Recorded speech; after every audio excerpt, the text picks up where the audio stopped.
misi besar program podcast ini. Gitu, ya. Kita tahu per hari ini ada 23% Gen Z Indonesia. Itu lebih kurang 70 sekian juta. Kita bilang bahwa mereka adalah bekal terbesar kita untuk masuk Indonesia Emas. Yang kita sebut dengan bonus demografi. Yes. Saya membayangkan sekelompok manusia ini yang menentukan nasib bangsa kita di masa depan, kalau tidak dilengkapi dengan perspektif yang lengkap, ya, maka semakin besar kalau tadi pakai angka ibu angka kemiskinan, ya. Karena apapun yang dilakukan ke depan tidak berpihak kepada rakyat. Namun dengan mengatakan ini saya juga tidak ingin mengatakan bahwa ibu pasti benar, ya, for the sake of diversity, ya bu ya, gitu. Jadi kami menganggap menerima semua yang ibu sampaikan sebagai pengayaan perspektif bagi banyak orang, terutama Gen Z, untuk melihat bagaimana seorang ibu Siti membuat kebijakan yang berpihak pada rakyat.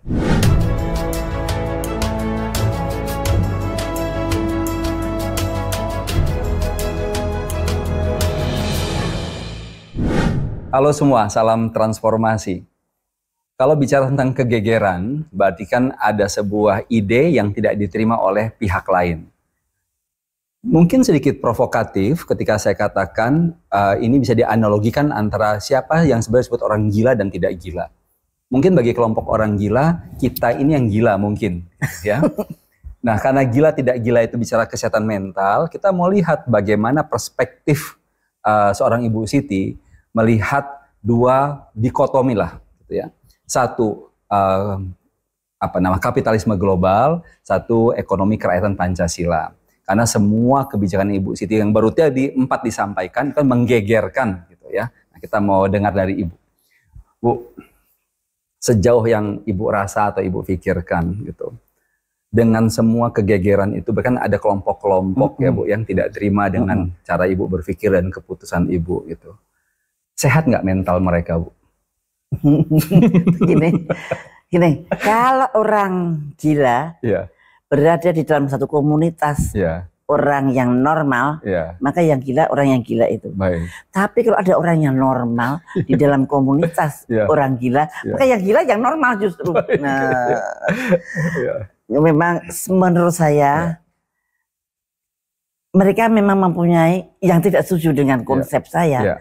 Memang mereka mempunyai mindset yang berbeda dengan saya. Kalau mindset saya adalah kerakyatan. Kalau mindset mereka individualistis dan kemudian kapitalis. Semuanya dihitung dengan uang. Semuanya dihitung dengan kepentingan pribadi. Nah, itu tentu saja akan sangat berbeda. Malah saya dikatakan goblok, ngapain ngurusin kayak gitu. Misalkan ngapain saya ngurusin nurunin harga obat. Padahal ternyata menteri itu selalu mendapat support dari pabrik-pabrik obat itu. Nah, kalau sama saya karena saya udah begini kan kamu kan kehilangan amplop. Nah itu saya I don't care karena saya memang mempunyai cita-cita, mempunyai suatu sikap yang tidak bisa dibeli itu. Nah, Bu, ini kan tadi kaitannya dengan siapa yang gila, siapa yang tidak gila. Bahwa negara kita dibangun kalau sebelum 1945 negara kita berdiri dengan nilai-nilai dasar yang kita yakini atau sebagian yang kita pura-pura yakini. Nah, pertanyaan saya begini, Bu. Menurut hemat Ibu yang berproses ya, sampai dari kecil sampai saat ini dengan semua pengalaman hidup, apa sih Bu yang membuat akhirnya sebagian bangsa kita ini lepas dari jiwa Pancasila yang kita yakini? Mengapa dengan semua jargon-jargon yang sering disampaikan gitu ya, tetap saja lebih banyak tumbuh atau kelompok ini sangat kuat sehingga mempengaruhi banyak kebijakan di negeri ini. Iya, ini paling penting bermasa sekarang tuh ini. Jadi kita itu berbangsa dan bernegara itu seharusnya kan sesuai dengan Pancasila, Ketuhanan Yang Maha Esa, bla bla bla bla, yang ujungnya adalah keadilan sosial dan kedaulatan di tangan rakyat. Untuk supaya ini berjalan, kita butuh koridor. Apa itu koridornya? Undang-Undang Dasar 45. Baik. Jadi Undang-Undang Dasar 45 dengan Pancasila tidak bisa dipisah-pisahkan. Kalau Anda pengen menjalankan Pancasila, Undang-Undang Dasarnya harusnya Undang-Undang Dasar 45 yang asli. Tetapi nampaknya Undang-Undang Dasar 45 yang asli ini, ini menyulitkan kapitalisme global untuk masuk ke negara kita. Baik, baik. Mereka berpikir, oh ini ganjelannya ada di sini. Maka ini harus dihilangkan. Oke. Maka mereka menghilangkan dengan membuat aksi 98 yang disusul dengan amandemen yang disebut amandemen perubahan Undang-Undang Dasar 45 dari tahun 1999 sampai 2002. Artinya Undang-Undang Dasar 2002 ini sudah sangat berbeda dengan Undang-Undang Dasar sebelumnya. Yang dulu adalah berkeadilan sosial dan kedaulatan tinggi rakyat berubah menjadi undang-undang yang tidak akan ada keadilan sosial, apalagi kedaulatan rakyat. Tetapi ini karpet merah untuk oligarki ataupun kapitalis. Tapi faktanya bahwa semua ini bisa terjadi, perubahan itu kan disokong oleh tokoh-tokoh negeri ini juga. Pertanyaan saya, menurut hemat Ibu, mengapa tokoh-tokoh ini bisa switching cara berpikirnya, keberpihakannya? Nah, sebetulnya pertanyaan itu untuk tokoh-tokoh itu bukan untuk saya. Tapi dari saya Ibu, bisa mengira. Saya memperkirakan. Apakah Bapak berpikir bahwa tokoh-tokoh itu bodoh? Enggak. Tidak. Nah, kalau tidak bodoh berarti ada kepentingan. Wah, Ibu tadi pertanyaannya menjebak saya. Berarti tokoh-tokoh tersebut mempunyai kepentingan pribadi. Di mana kalau sistem ini ada, saya lebih enak, saya lebih kaya, saya lebih berkuasa. Nah, itu. Jadi Ibu, kenapa saya bertanya demikian? Ini kembali kepada misi besar program podcast ini. Kita tahu per hari ini ada 23% Gen Z Indonesia. Itu lebih kurang 70 sekian juta. Kita bilang bahwa mereka adalah bekal terbesar kita untuk masuk Indonesia emas. Yang kita sebut dengan bonus demografi. Saya membayangkan sekelompok manusia ini yang menentukan nasib bangsa kita di masa depan, kalau tidak dilengkapi dengan perspektif yang lengkap, maka semakin besar kalau tadi pakai angka Ibu, angka kemiskinan. Karena apapun yang dilakukan ke depan tidak berpihak kepada rakyat. Namun dengan mengatakan ini, saya juga tidak ingin mengatakan bahwa Ibu pasti benar, for the sake of diversity, ya Bu ya. Gitu. Jadi kami menganggap menerima semua yang Ibu sampaikan sebagai pengayaan perspektif bagi banyak orang, terutama Gen Z, untuk melihat bagaimana seorang Ibu Siti membuat kebijakan yang berpihak pada rakyat. Namun saya untuk kenetralan sesi ini saya tidak mengatakan lantas kapitalisme salah. Biarkan mereka berpikir demikian. Karena kan tadi kan jelas, gila itu tergantung siapa yang melihatnya, gitu ya. Namun jadi kenapa saya tetap menggali Ibu ini, karena saya ingin juga generasi Z ini, Gen Z ini, dan berikutnya generasi Alpha gitu, tidak hanya melihat dan mendengar berita-berita tentang Ibu saja, gitu ya. Saya ingin mereka mendalami, mengerti cara berpikir Ibu, filosofinya, gitu ya, sehingga bukan tentang pembelaan pada seorang Ibu Siti, gitu, tapi pembelaan kepada nilai-nilai yang Ibu perjuangkan. Jadi Ibu feel free untuk menyampaikan berbagai macam apa yang Ibu pikir dan rasakan. Bu, sebelum kita masuk ke segmen berikutnya, di segmen berikutnya itu nanti lebih kepada masa depan. Ini saya masih bicara masa lalu dan masa kini ya Bu. Ada tidak Bu, satu atau dua kegegeran lain yang Ibu rasa penting Ibu jelaskan di sini, sehingga generasi kita bisa lebih menyelami gitu, atau mendalami gitu ya, bagaimana melihat sebuah permasalahan dan bagaimana sebuah keputusan itu harus dibuat. Sebentar saya akan komentari Anda bahwa mindset saya adalah hanya satu perspektif dari beberapa perspektif. Tadi ya perspektif. Saya belum tentu salah, saya belum tentu benar. Menurut saya bukan saya yang benar atau salah. Tapi kalau Anda pengen kaum zenial ini pengen memiliki negeri yang gemari Palo Jinawi ini sebagai negara yang utuh, sebagai negara emas nanti sebagai miliknya. Kembalilah ke Undang-Undang Dasar 45. Oh, saya suka. Tidak ada kata lain. Ini bukan salah satu alternatif. Tidak ada alternatif lain. Kenapa saya mengatakan begitu? Karena pada isme-isme yang lain yang itu rakyat tidak ada. Zenial kan rakyat juga banyak. Betul. Ini justru para zenial harus tahu persis. Undang-Undang Dasar 45 itulah yang menjamin bahwa negeri ini masih milik rakyat Indonesia.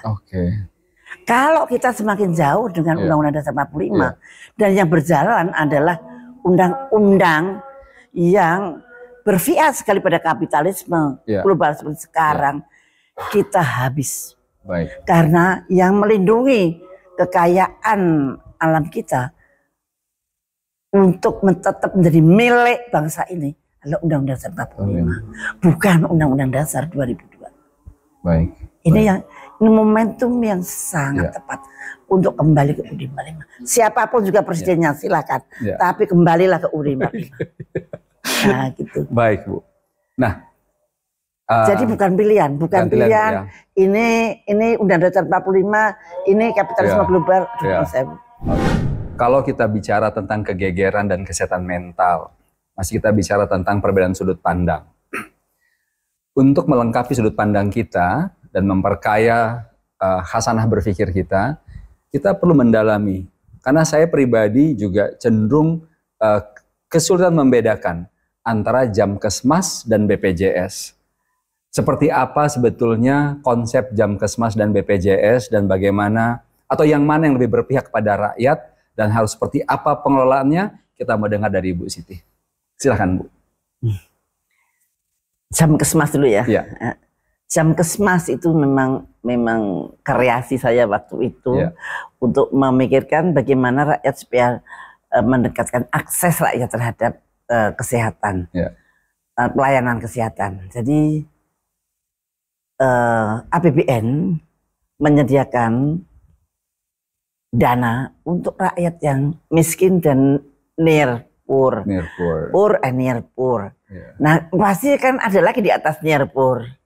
Nah, sebetulnya ini adalah Jamkesdi atau jaminan kesehatan bersubsidi. Jadi orang-orang yang kaya boleh bikin atau masuk asuransi, tetapi disubsidi oleh pemerintah tetapnya. Aturan asuransi harus ikut pemerintah dan sebagainya. Nah, itu cita-cita saya. Tetapi ternyata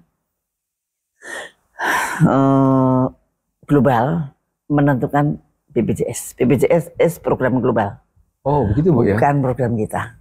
Mengapa, Bu? Seperti apa sih, Bu? Kenapa kok saya bisa?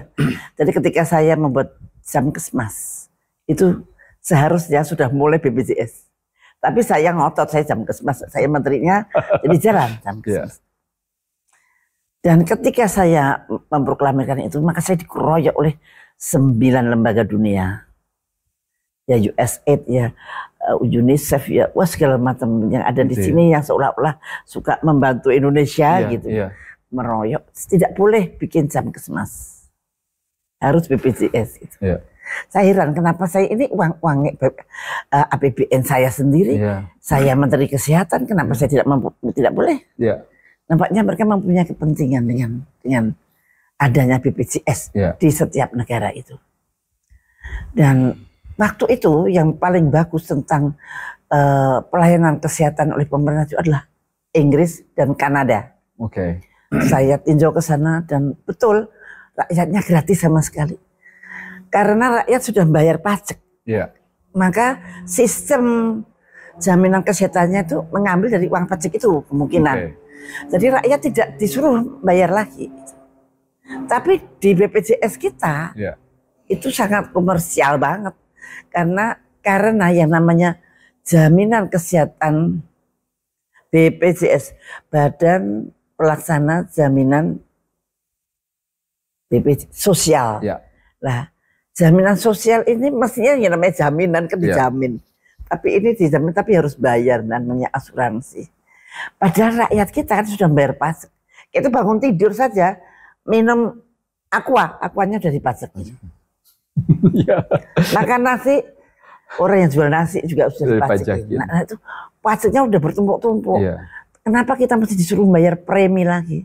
Karena itu kita tergantung dengan undang-undang tahun 2004 tentang JKN pada waktu zaman Bu Mega, bahwa jaminan sosial di Indonesia itu adalah asuransi. Nah, dan itu cocok saja dengan Undang-Undang Dasar 2002. Kalau dengan Undang-Undang Dasar 45 nggak cocok BPJS ini. Dan saya barusan kemarin ketemu dengan Pak BPJS. Mereka ngertinya kenapa saya tidak adalah asuransinya. Saya tidak cocok dengan asuransi karena rakyat harus bayar sendiri. Padahal seharusnya itu merupakan hak dasar kesehatan rakyat dan kewajiban pemerintah untuk melindungi kesehatan rakyatnya. Mungkin kalau untuk rakyat yang mampu, ya bolehlah subsidi. Tapi untuk rakyat yang poor and near poor itu full jaminannya pemerintah. Nah, jadi kalau kepentingannya yang global apa Bu ya dalam BPJS itu kira-kira kenapa mereka sangat memaksakan global coverage, universal coverage. Kalau Ibu pikir kenapa itu? Apakah mereka sehingga mereka bebas membuat pandemik atau gimana ya saya nggak tahu. Tapi kenapa dia universal coverage? Universal coverage. Saya masih meraba-raba apa keuntungan mereka. Mungkin mereka bisa lebih mengendalikan. Kalau universal coverage, dia akan bisa mengendalikan alat-alat kesehatan, obat-obatan dan sebagainya. Mungkin dari segi perdagangan. Biasanya sih ujung-ujungnya duit lah, ujung-ujungnya ekonomi. Nah, universal coverage ini menjadi tujuan utama dari WHO sekarang. Dan kita sekarang nampaknya disebut juga sebagai universal coverage. Tapi kalau Anda petani satu-satu pasal-pasal dari Undang-Undang BPJS ini memang banyak yang tidak cocok dengan Undang-Undang Dasar 45 yang asli.